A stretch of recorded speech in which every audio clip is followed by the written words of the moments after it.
Hi, welcome to Granny Charlotte's Adventure Stories. Today we're reading chapter 16 of Little Pilgrim's Progress. But again, we have vocabulary words. Let's see what they are. The first word is delectable. Sometimes delectable means it's a tasty food, but in our meaning today, it means something that's very pleasing to the eye, something beautiful that you want to keep looking at. Delectable. Here's an odd word. Diffidence. Diffidence. This is when a person is afraid to say what they're really thinking. Diffidence. Knowledge. Knowledge is facts and information learned that helps a person make decisions. Good decisions and bad decisions. Knowledge. Experience. When a person has done something in real life using some of the knowledge or facts that they have learned. Experience. So here's our chapter 16. Let's start reading. In the evening, the giant came down into the dungeon again, hoping to find that his poor little prisoners were dead. But although they were very weak and faint, they were still alive, and they had not touched the poison he had left with them. This made Despair very angry, and he frightened the little children so much with his terrible looks and words that little Christian fainted quite away. When his senses returned, the giant was gone, and only Hopeful sat by him, rubbing his hands and trying to keep him warm. "I think we shall have to take the poison," he said. "It is dreadful here. We cannot bear it much longer, and we shall never be able to escape." "You must not talk in that way," replied Hopeful. "You are forgetting all that has happened to you before. Just remember what a long way you have already come and how many dangers you've already been in. You were not afraid to fight with Self, and the king helped you conquer him. You passed safely through the dark valley, and even in Vanity Fair, the king did not let you be killed. Let us trust in him and wait a little longer." Well, if Despair killed them, the king would send his angels to carry them away. So when Diffidence, the giant's wife, heard that the children were still alive, she was no less angry than her husband. "You had better take them into the courtyard tomorrow," she said, "and let them see of the bones of the pilgrims that have gone before. Then perhaps they will be frightened and drink the poison."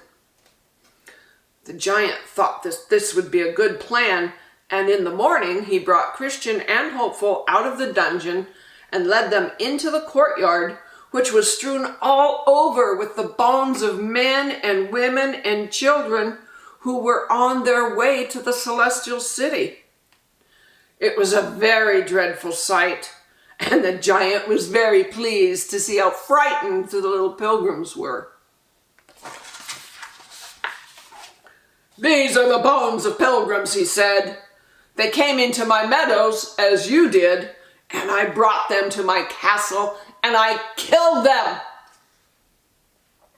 In a few days, I shall put you both to death like I have others, and your bones will lie here like the rest." Then he beat them once more, and they laid all day in their dark prison, crying together and wondering whether their troubles would ever come to an end. The same night, when Despair was talking to his wife, he said that he could not remember how it was that these two little boys were so very brave. "Perhaps," replied Diffidence, "they think that someone will come to save them, or they may have a key hidden in their clothes with which they will open the doors when we are not watching.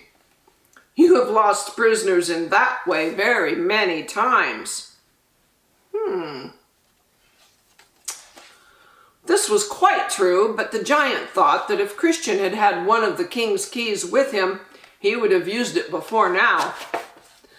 "But I will search them both in the morning," he said, and then he fell asleep. The little key, which was the key of promise, lay in Christian's pocket. It had been given to him at the Palace Beautiful, but in his trouble he had forgotten all about it. And there's the key. He's pulling it out of his pocket. We know the key is a little different, but we'll get to that in a minute. Neither he nor Hopeful could sleep that night, and after talking together for some time, they began to pray to the king and beg him very earnestly to help them. "He will hear us," said Christian, "though we cannot see him, and I am beginning to feel as if we should escape after all." The king did hear the little pilgrim's prayer, and he sent one of his bright angels to tell them what to do. They did not see the angel, but a thought came suddenly into Christian's mind, and that thought was really the whisper of the king's bright messenger. "Oh, how stupid I've been!" he cried. "We have stayed here all these days when we might have gone away at once. Discretion gave me a little key, and I believe it will open every one of the giant's locks." Hopeful sprang up. "Let us try it," he said. "It must still be night, and no doubt Despair is still asleep." They felt carefully in the darkness until they found the lock of the dungeon door, and Christian put the key into it.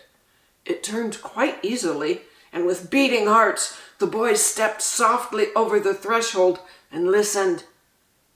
A dim light shone down the passage, and they soon found their way to the door that led into the courtyard. This Christian opened also, and not daring even to whisper, Hopeful followed him across the pavement. The moon was shining brightly, and only one more door stood between the little pilgrims and the green meadow. But this last lock was very stiff, and although Christian tried with all his might, he could not turn the key. Then the giant's steps sounded upon the castle stairs, for he'd heard someone moving. The little pilgrims thought that he would overtake them, and they were ready to faint with fear.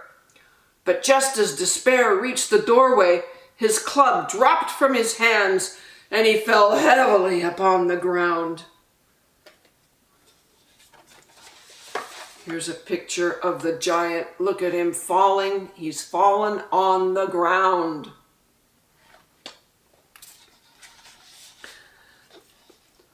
"Oh, do try harder," cried Hopeful, "and we shall go away before his fit is over." "I'm trying," said Christian, "but the lock is rusty." Hopeful put his hands also upon the key. "It's moving," he said, and in another moment the lock gave way. The giant still lay upon the ground, and the boys hastily pulled back the heavy bolts and opened the door. Then Hopeful seized Christian's hand, and they ran as fast as they could across the broad meadow toward the stile that led into the way of the king. And here's the real key they used. They used the Bible, God's word, to them. That's the promises. The Bible has all the promises for every situation.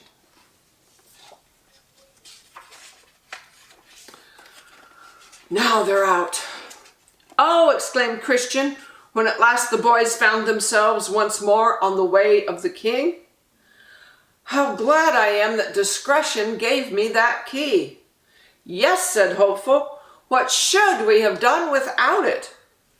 They sat together on the roadside, for they were out of breath from running. They were not afraid to rest there, for they felt sure that Despair would not follow them into the king's way. "It is a pity that pilgrims do not know where that path will lead them," said Christian. "Could we not write something upon a stone and set it up near the stile?" "We might try," replied Hopeful. I can cut some letters if we can find the stone." They looked up and down, and presently they found a large, smooth block of stone lying in the grass. "This will do very well," said Christian. "You can cut the letters first, and then I think we can push it into the right place." So Hopeful drew out his knife, and after consulting together, they carved these words upon the stone: "This path leads to Doubting Castle, which belongs to the giant Despair. He is the king's enemy, and he tries to kill the pilgrims." Hopeful was some time over his task, but at last it was finished, and before the moon went down, the stone was pushed across the grass and placed close to the stile so that no one could pass by without seeing it. "It will perhaps save someone," said Hopeful. "It was a good thing that you thought of it." The short summer night was soon over, and the sun rose behind the hills. The little pilgrims walked on quietly, enjoying the light and the fresh air very much after spending those terrible days and terrible nights inside that dark dungeon. "What beautiful hills are those," said Hopeful, "and the way of the king leads over them." "I think they must be the Delectable Mountains," replied Christian. "I saw them far away when I was at the Palace Beautiful. I believe some shepherds live there who are kind to the pilgrims. Perhaps they will give us some food and let us rest a little."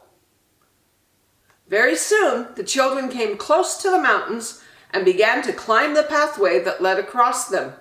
It was not steep and rugged like that upon the Hill of Difficulty. It was smooth and easy, and the slopes on each side of it were planted with vines.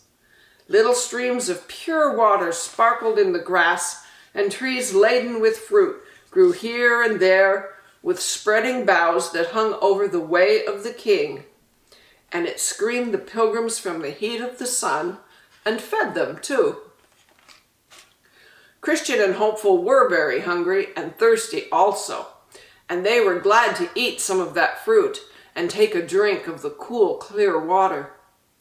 The shepherds were not far from the path, and when they saw the boys coming, 4 of them went down the green slope to meet them. "Are these the Delectable Mountains?" asked Christian. "Yes," replied one of the shepherds. "This country is called Emmanuel's Land. It belongs to the prince, and it is in sight of the king's city. These sheep are his, and we live upon the mountains to take care of them." "Is it very far from the celestial city?" asked Christian. "And is the way safe?"